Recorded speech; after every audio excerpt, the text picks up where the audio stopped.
Hi everyone, welcome back to SlipTwpKnit. My name is Shelby and I come to you from Shelby Township, Michigan, which is where I do my knitting. If you're new here, welcome, and thank you for giving me a chance. And if you're a returning viewer, thank you for coming back and welcome back as well. For those of you who are new, just a little bit of little spiel about the channel. As I said, my name is Shelby and I'm from Shelby Township. The local nickname for my hometown is Shelby Twp or the Twipp. So I am Shelby from the Twipp on just about, sorry, my nose itches. I am Shelby from the Twipp on just about all of my, you know, the social media stuff, whatever the hell it's called. And my dog is asking me to throw his ball around like he does all the time. So you might be seeing quite a bit of that in this episode. But anyway, like I said, my name is Shelby. I'm from Shelby Township, Shelby from the Twipp on social media. And when I decided to start a knitting podcast, I decided to do a little mashup of Shelby from the Twipp and the decreased stitch and knitting slip knit. So that's how I got SlipTwpKnit. So that is the story of the name of my channel, and I'm just watching my dog instead of concentrating on recording this podcast episode. Due to the fact that I do have a dog who wants me to throw his ball pretty incessantly, and I actually only have one knitting thing to talk about today, so this is good. This will be a short episode, but that's okay. I think he might start barking in a minute.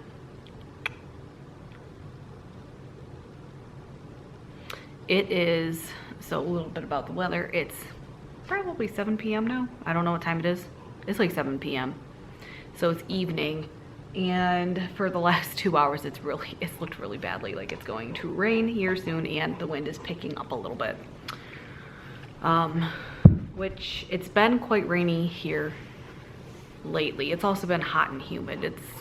Michigan is just humid. If you've ever been here in summer, you know Michigan is just a humid place. So yes, but I am in my living room with the fake lights on because it's getting kind of dark outside, and I also live in a very dark house. But I do have the window open just because I don't want to appear like I'm a shut-in, even though you've never seen me outside of my house on this channel. Whatever. So as far as knitting goes, like I said, I've only got one thing to talk about, and it's a finished object, so that's good. And I'll just go ahead and get into it. It is my vintage fairy lights socks. I finished these either earlier in the week or late last week. I don't remember. But they're finished now. This is a pattern by Helen Stewart, and I feel like I don't know. I just remember seeing it on Ravelry the first time I saw it, and I thought, oh my gosh, those are so cute. So I decided to knit them. I had to find the perfect yarn to do so, obviously, but this is what I've done. The yarn here is Cornbread and Honey, and the color is called Gingerbread House. And here's a close-up of what the stitch pattern kind of looks like up close. It's got like, it just kind of is set to mimic lights, a string of lights. You know, you see a little bobble here and the string here, and I think in person you can see the pattern, but I don't know if it translates very well to the camera. 1 second, please.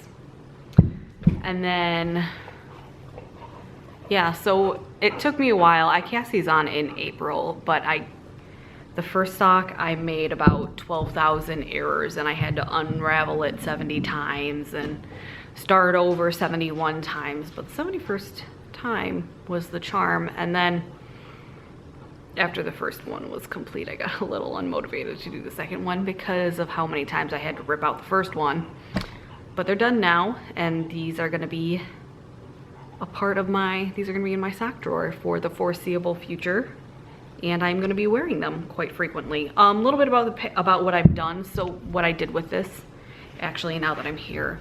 So I told you the yarn. I knit these on a size US 0 because I have a very loose gauge. So being that I'm a loose knitter, I have to go down a needle size or two. And I think the pattern actually calls for fewer rounds for the cuff, but I did 20 rounds for the cuff. I followed the pattern, and I did a Fish Lips Kiss heel. Not my first Fish Lips Kiss heel ever, but definitely not. I haven't done thousands of Fish Lips Kiss heels. This is probably really the second set I've really, I don't know the answer to that riddle. I'm not gonna say it's the second set I've done. But anyway, it's a nice pattern. I'm really looking forward to wearing it. And I think also this would be a really, if you're into knitting socks as gifts, I actually think this would probably be a pretty good one for the holiday season too. Just, you know, if you have someone who appreciates hand knit socks, like this would be really fun and probably, you know, and festive too. So I don't think this is the last time I'm gonna knit them, especially I learned so much the first time I made them. So likely not the last time I'm gonna knit them, but I'm also not gonna be knitting another pair of these for a while because they took forever. And then the next time I knit it, I actually might do, this is ribbing. You can't really tell, you might not be able to tell, but this is actually a ribbed pattern for most of it. I think what I might actually do with the next pair is I might swap the ribs. So I might swap the knit stitches for pearls and the pearls for knit stitches. And I kind of, just to make it look more like almost to make it look more like a string of lights the whole way down the foot, but I haven't decided. But yes, that's about that's about it. That is it for knitting talk. This might be my shortest episode yet. It's also episode 20, which I kind of wanted to make a bigger deal about it being episode 20, but I'm not gonna lie, I don't make a big deal about anything, so I need to get better at that to begin with. So that's what I've done as far as knitting goes. I finished my friend Tony's sock last episode, her first sock. I haven't cast on sock number 2, even though in the evenings I've been like, I really need to cast on Tony's sock.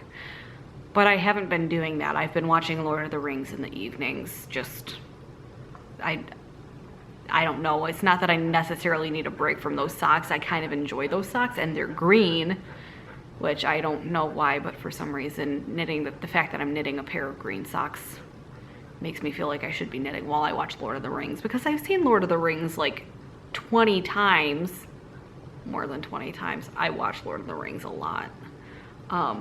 So I know what happens. I've seen it once. I know what happens. And furthermore, I've seen it an additional at least 19 times. So, I mean, like, I basically know what's being said the whole time too. So I don't know why I haven't been knitting in the evenings, but I've really just not been knitting in the evenings. I've been watching Lord of the Rings and doing a little bit of reading in the evenings too, because I've been trying to make sure that I keep reading part of my routine.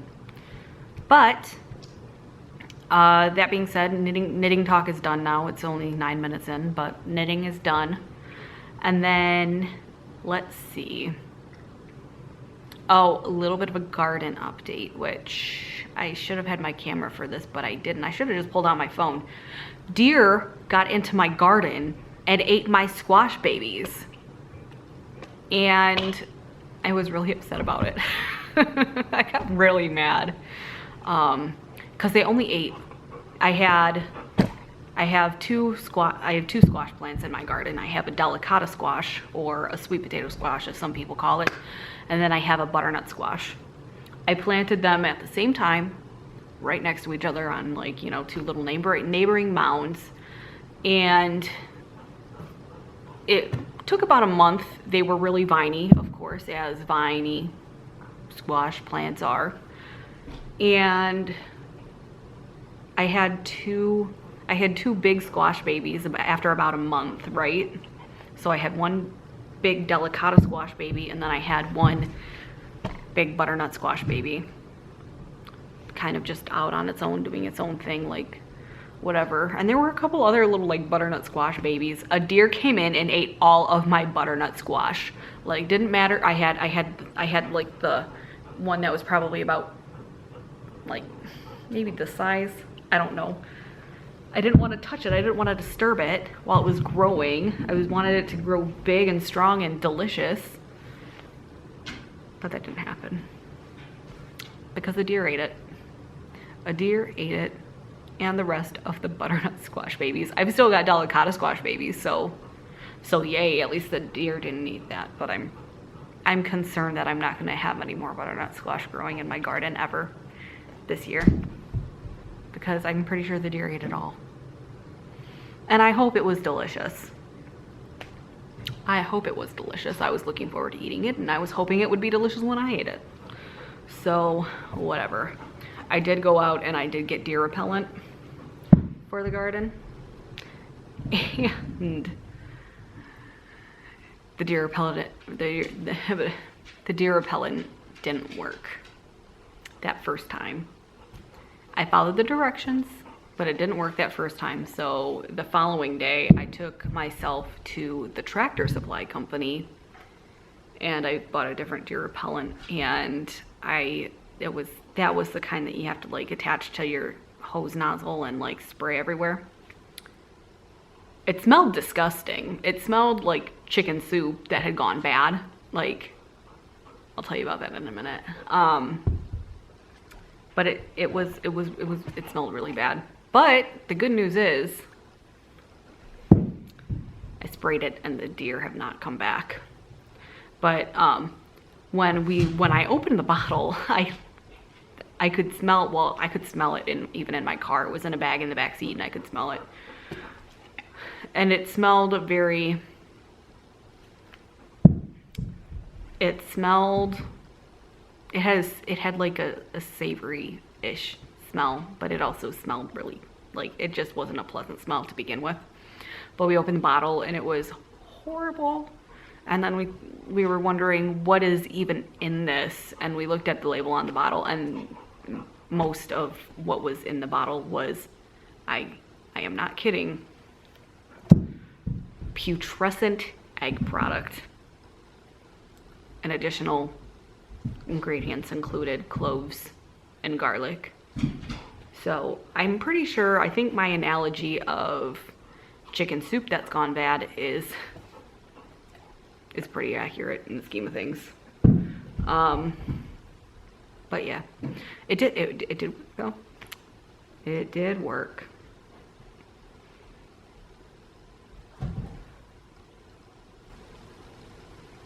I don't really know what else to talk about because I've been such a bad knitter lately.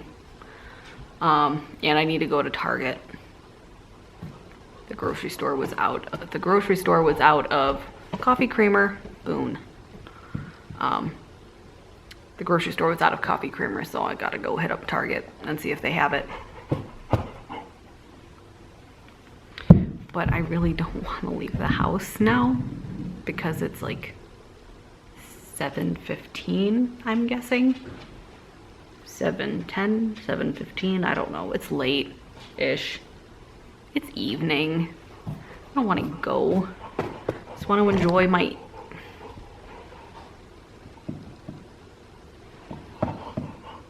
Booney. Hello. Ah. Okay. Okay. Okay. So,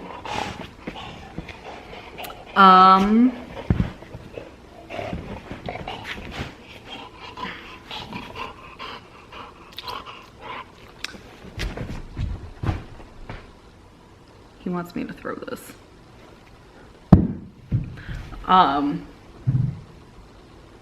So, because I really don't have very much else to talk about other than what's been off my needles and what happened in my garden recently. I can't stop kicking the tripod now. Anyway, I'm gonna go ahead and I am gonna go run to Target. And I'm sorry for how short this episode is, but sometimes, that was a good catch, Boone. Sometimes we just need a short episode. I will hopefully have more. I can't promise anything, like really I can't, but I'm gonna try my hardest to have more knitting to talk about next time. And in the meantime, I don't have a prompt again today. Tell me, now that it's September, and I am one of those people who thinks of September 1st as the start of fall, even though I know that it's not really until like closer to the end of September. Whatever, I don't care. I am ready for summer to be over and I want it to be fall. Tell me what your favorite thing about fall is and what you're looking most forward to this fall. I have particularly been excited about Halloween and Thanksgiving, even though I don't even know what the status is going to be on Thanksgiving. Not Thanksgiving, Halloween. I don't know what's happening with Halloween. Are we even going to have Halloween this year? I hope we do. So yes, please do.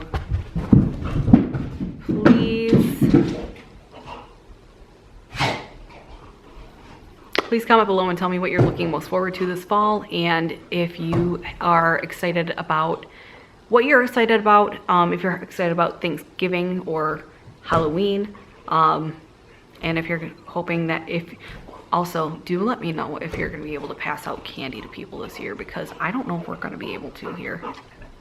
I don't know. I hope we are. I think it would be really sad if we don't, but I also understand, like, it's at a parent's discretion if they want to let their kids go out and trick or treat. So yeah, just go ahead and comment below. Tell me what you're excited about for fall, what fall knits you're looking forward to, and I will see you again soon. Again, I apologize for how short this episode is, but that's okay. I have a dog. Yeah, him, Target. You'll see me again soon enough. All right, thanks everybody. Have a great day and happy knitting.